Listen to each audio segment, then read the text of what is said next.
अस्सलाम वालेकुम व्यूअर्स, कैसे हैं आप सब लोग। उम्मीद है कि आप सब लोग ठीक होंगे।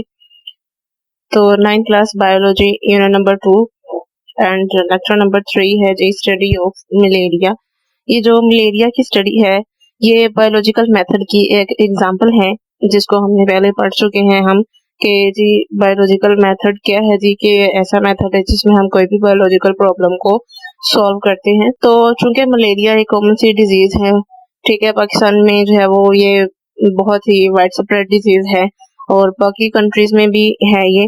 तो जो इसकी हिस्ट्री है, अब हम उसकी तरफ चलेंगे कि बायोलॉजी में या इस प्रॉब्लम को सॉल्व करने के लिए जो है वो कैसे इस डिजीज को चेक एंड बैलेंस किया गया, जाना गया क्या क्या इसकी वजूहत हैं और ये कैसे ट्रांसमिशन करता है, ये कैसे अपना जो मलेरिया है ये फैलाव करता है। तो पुराने ज़माने में तकरीबन 2000 सालों पहले जो है वो एक फिजिशियन यानी एक डॉक्टर था जो मलेरिया से फेमिलियर था।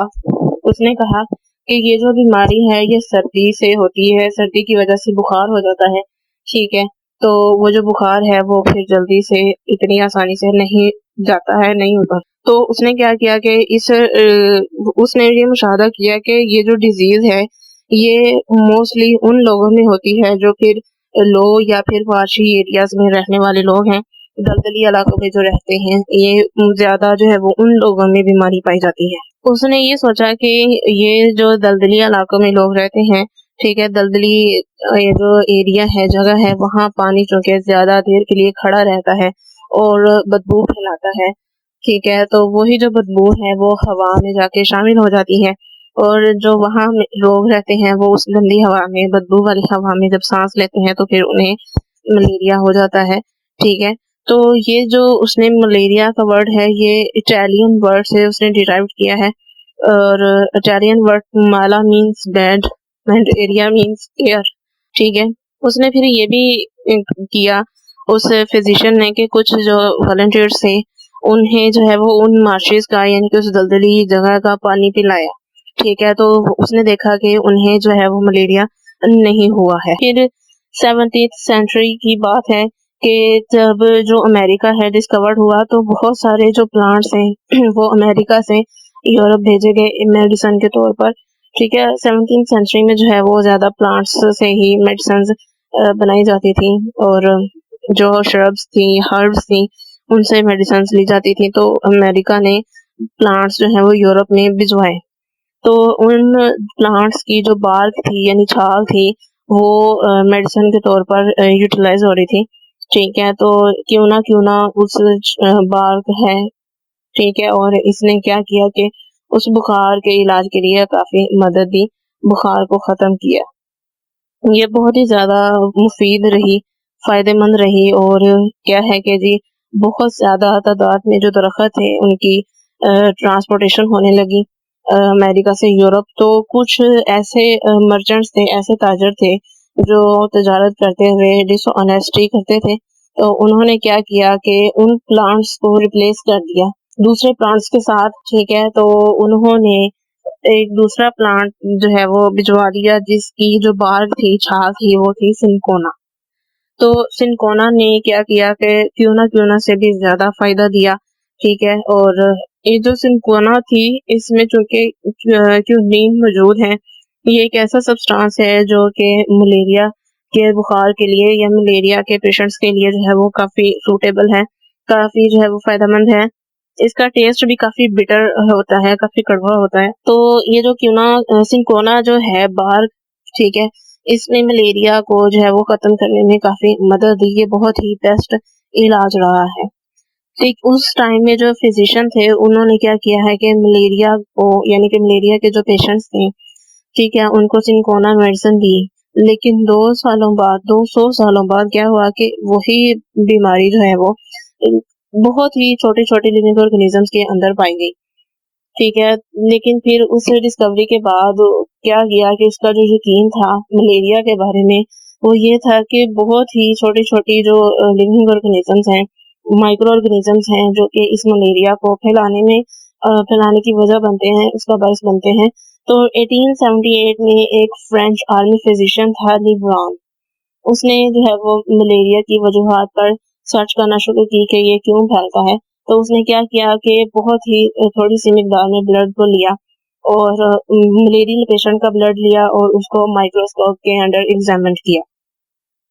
तो उसने देखा कि उस मलेरियल पेशेंट के ब्लड में जो है वो बहुत ही छोटे-छोटे लिविंग क्रिएचर्स मौजूद हैं, जो कि मलेरिया की वजह बनती हैं। तो उसकी डिस्कवरी को दूसरे साइंसदानों ने माना ना। तो 2 सालों बाद फिर एक और फिजिशियन था जिसने जो है वो बिल्कुल सेम मलेरियल पेशेंट को उसके ब्लड के अंदर जो है वो क्रिएचर्स दिखी। फिर 3 सालों बाद फिर यही जो है वो ऐसा हुआ कि ऐसा ही एक इंसिडेंट हुआ। तो उसने भी तीसरी दफ़ा यही देखा कि मलेरियल पेशेंट के ब्लड में जो है वो बहुत ही छोटी-छोटी मखलूक पाई जा रही है। तो फिर जब तीसरी दफ़ा ऐसा हुआ तो उन्होंने उस छोटी मखलूक को यानी उन ऑर्गेनिज़म्स को प्लाज्मोडियम का नाम दिया। ठीक है, और अब जो है वो 19th सेंचुरी का लास्ट पार्ट है, तो उसमें मलेरिया के बहुत ज़्यादा ऐसी वजूहात हैं, ठीक है, जिनको सजेस्ट किया जाता था। तो उसकी 4 मेजर ऑब्जर्वेशंस थी मलेरिया के बारे में उस वक़्त के मलेरिया और माशी एरियाज़ का जो है वो एक रिलेशन है, कॉमन रिलेशन है। दूसरी ऑब्जर्वेशन ये थी कि जो क्यूनिन है, ये इफ़ेक्टिव ड्रग है मलेरिया के इलाज के लिए। तीसरी ये ऑब्जर्वेशन थी कि जी माशिज़ का जो पानी है, उनको पिया तो मलेरिया नहीं होगा, ये मलेरिया होने की वजह नहीं है। और चौथी ऑब्जर्वेशन थी जी कि प्लाज्मोडियम को मलेरियल पेशेंट के ब्लड में जो है वो माइक्रोस्कोप के नीचे देखा जा चुका है। तो अब वो कहता है कि जो साइंटिस्ट थे उन्होंने जो भी इंफॉर्मेशन या फिर ऑब्जर्वेशन को इस्तेमाल किया है, उससे एक नया हाइपोथेसिस जो है वो बना लिया और वो हाइपोथेसिस है जी कि Plasmodium is the cause of malaria, कि मलेरिया की वजह जो है वो प्लाज्मोडियम है। साइंसदान जो है वो ये नहीं जानते थे कि ये जो हाइपोथेसिस बनाया गया है ये सही है या फिर गलत, लेकिन इसको ऐसे ही एक्सेप्ट कर लिया गया सही मानकर। लेकिन और इससे फिर जो है वो डिडक्शंस बना लेंगे। तो वो जो डिडक्शंस बनाई वो थी जी, if plasmodium is the cause of malaria then all persons ill with malaria should have plasmodium in their blood. इस डिडक्शन में ये कहा गया है कि अगर मलेरिया जो है वो प्लाज्मोडियम की वजह से ही फैलता है, यानी कि मलेरिया की वजह प्लाज्मोडियम है, तो फिर जितने लोग मलेरिया से बीमार हैं उन सब लोगों के ब्लड के अंदर प्लाज्मोडियम मौजूद होगा। ये डिडक्शन थी। ठीक है, तो डिडक्शन के बाद जो नेक्स्ट स्टेप था वो है जी एक्सपेरिमेंटेशन, यानी कि अब हमने उस मलेरियल पेशेंट के ब्लड को एग्जामिन करना था, एक्सपेरिमेंट करना था। तो इसके लिए भी क्या हुआ कि 100 मलेरियल पेशेंट्स के ब्लड को माइक्रोस्कोप के नीचे एग्जामिन किया गया। ठीक है, तो इस मकसद के लिए उन्होंने एक ग्रुप बनाया जिसको कंट्रोल ग्रुप कहा गया। ठीक है, और उस कंट्रोल ग्रुप में जो है वो 100 हेल्दी पर्सन के ब्लड को भी एग्जामिन किया गया माइक्रोस्कोप के नीचे ही। तो रिजल्ट्स क्या निकले हैं जी उस एक्सपेरिमेंट के कि जो मलेरियल पेशेंट है, ठीक है, उसमें प्लाज्मोडियम मौजूद है उसके ब्लड में, लेकिन 100 हेल्दी पर्सन में से जो है वो 7 ऐसे हैं जिनके ब्लड के अंदर प्लाज्मोडियम मौजूद है। ठीक है, और ये जो प्लाज्मोडियम है ये हेल्दी लोगों में भी मौजूद है। ठीक है, हेल्दी पर्सन जो थे उनमें से हमने 7 की बात की कि हेल्दी 100 हेल्दी पर्सन में से जो 7 थे, ठीक है, उनके ब्लड में प्लाज्मोडियम को पाया गया, देखा गया। तो वो जो प्लाज्मोडियम है वो अभी इंक्यूबेशन पीरियड में है। इंक्यूबेशन पीरियड से मुराद के वो पीरियड है जब ये बिल्कुल जो है वो किसी भी किस्म के सिम्टम्स को शो नहीं करवा रहा है। ठीक है, इंक्यूबेशन पीरियड की डेफिनेशन में देखें, the period between the entry of parasite in host and appearance of symptoms, के अभी वो होस्ट के अंदर दाखिल हो रहा है और अपने सिम्टम्स को यानी कि जो अलामात होती हैं मलेरिया की उनकी अभी शुरू हुई है, आगाज ही हुआ है उनका। जैसे बाकी पेशेंट्स हैं, जैसे कि उन्हें बहुत ज़्यादा सर्दी लगती है, उन्हें बहुत ज़्यादा फीवर हो जाता है, तो इस किस्म के जो सीवियर सिम्टम्स होते हैं वो अभी शो नहीं हुए हैं। तो ये है इंक्यूबेशन पीरियड। अब इसमें कहता है कि जो रिजल्ट्स हैं वो काफ़ी हद तक कन्विंसिंग हैं और ये उस हाइपोथेसिस को प्रूव कर रहे हैं कि जी जो मलेरिया है उसकी वजह प्लाज्मोडियम ही है। ये हाइपोथेसिस जो है वो उस वक़्त सच माना गया। नेक्स्ट जो स्टेप था बायोलॉजिकल प्रॉब्लम का, वो ये था कि जी ये जो प्लाज्मोडियम है ये कैसे एक आदमी के ब्लड में एंटर हो सकता है। तो इसके लिए भी बायोलॉजिस्ट्स ने ऑब्जर्वेशंस बनाई हैं जी, मलेरिया जो है वो मार्शेस से एसोसिएटेड है।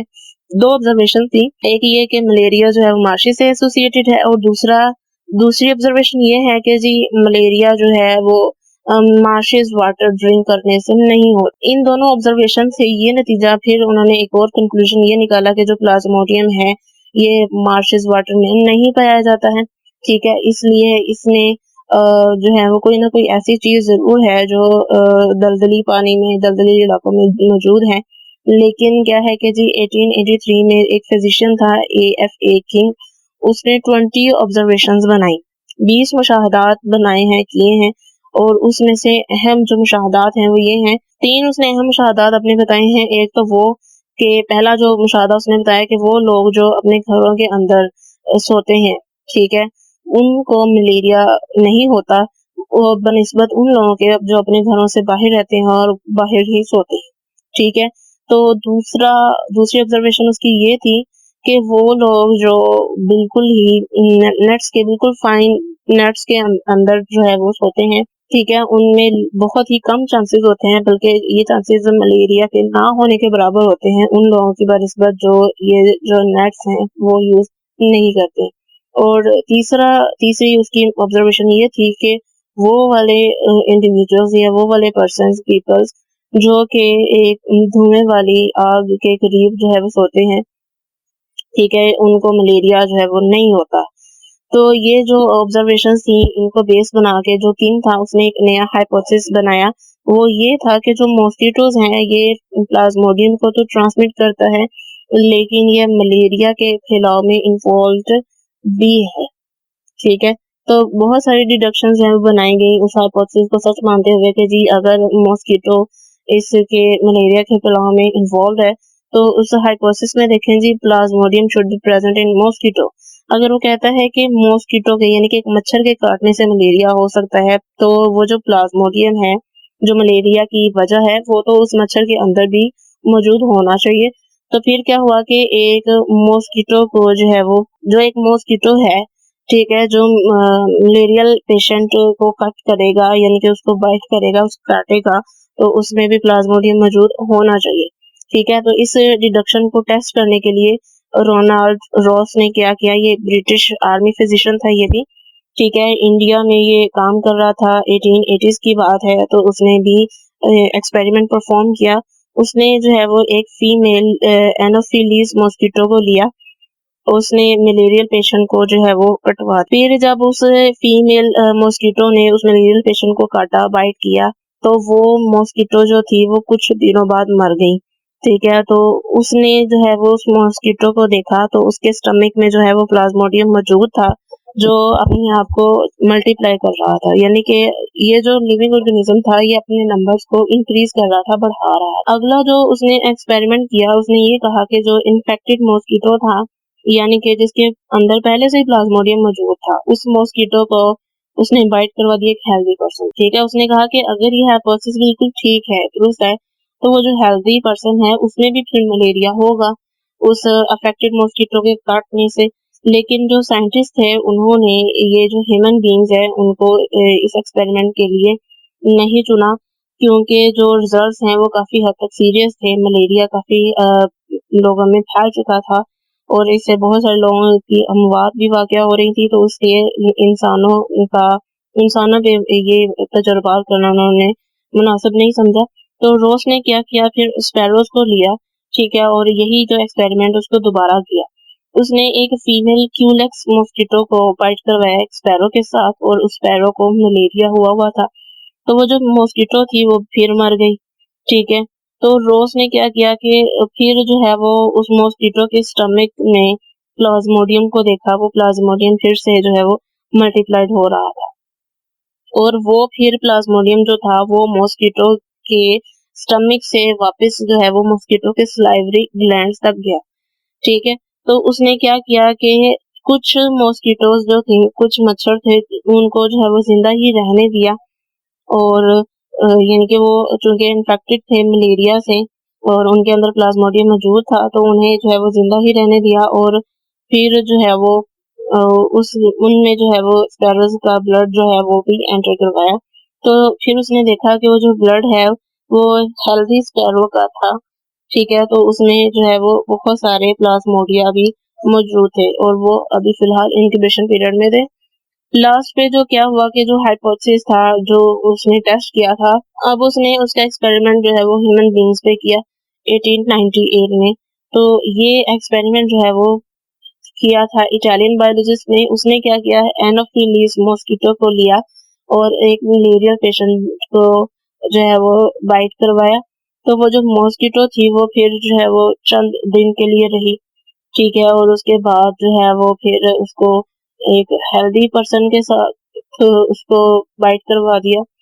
तो ये क्या हुआ कि जो पर्सन था वो कुछ वक्त के बाद जो है वो मलेरिया का पेशेंट बन गया, बीमार हो गया। तो इसलिए इस तरीके से जो है वो ये कंफर्म हो गया कि जो मॉस्किटो है वही प्लाज्मोडियम को ट्रांसमिट करने में मदद देता है और यही जो मॉस्किटो है, मच्छर है, ये मलेरिया को फैलाता है, ठीक है। तो ये जो मॉस्किटो है ये एडीज मॉस्किटो है, एडीज मच्छर है, ये डेंगू फीवर को फैलाने में मदद देता है। जो एनोफिलीज है ये मलेरिया को फैलाने में मदद दे रहा है, लेकिन जो एडीज है ये डेंगू फीवर को फैलाने के लिए मदद देता है। तो इन दोनों में जो है वो डिफरेंस है। इसमें देखें कि ये कैसे जो है वो फीमेल मॉस्किटो जो है वो कैसे इसको फैलाता है। तो जब भी फीमेल मॉस्किटो जो है वो स्किन को हमारी स्किन पर आकर बैठती है और उसमें जो है वो सुराख करती है अपने माउथ पार्ट के साथ, तो वो बहुत ही ज़्यादा कम मिकदार में जो है वो सलाइवा, ठीक है, जो सुराख है उसके इर्द-गिर्द, उस ज़ख्म के इर्द-गिर्द जो है वो डाल देती है, उस सलाइवा को फेंक देती है, ठीक है। अभी ब्लड जो है वो नहीं निकल रहा होता है, क्योंकि जो सलाइवा है ये ब्लड क्लॉटिंग रोक देता है, यानी खून को जमने नहीं देता है। और ये जो मॉस्किटो है ये अपनी फूड के नाल को उस ब्लड से जो है वो भर लेती है, ठीक है। फिर क्या है कि ये जो मॉस्किटो है ये जब छोड़ देती है तो किसी भी किस्म का रिएक्शन जो है वो वहाँ पर नहीं होता, लेकिन ये जो सलाइवा है ये एलर्जिक रिएक्शन करवाता है। कुछ केसेस में जो है वो इचिंग सेंसेशन होती है, यानी खारिश वगैरह भी होती है, तो फिर उससे जो है वो स्वेलिंग हो जाती है। कुछ घंटों के लिए जो है वो खारिश होती रहती है और साथ ही जो है वो स्वेलिंग हो जाती है। तो ये फिर जब वो जो सलाइवा है मॉस्किटो का वहाँ से रिमूव हो जाता है तो फिर जो है वो ब्लड क्लॉट हो जाता है।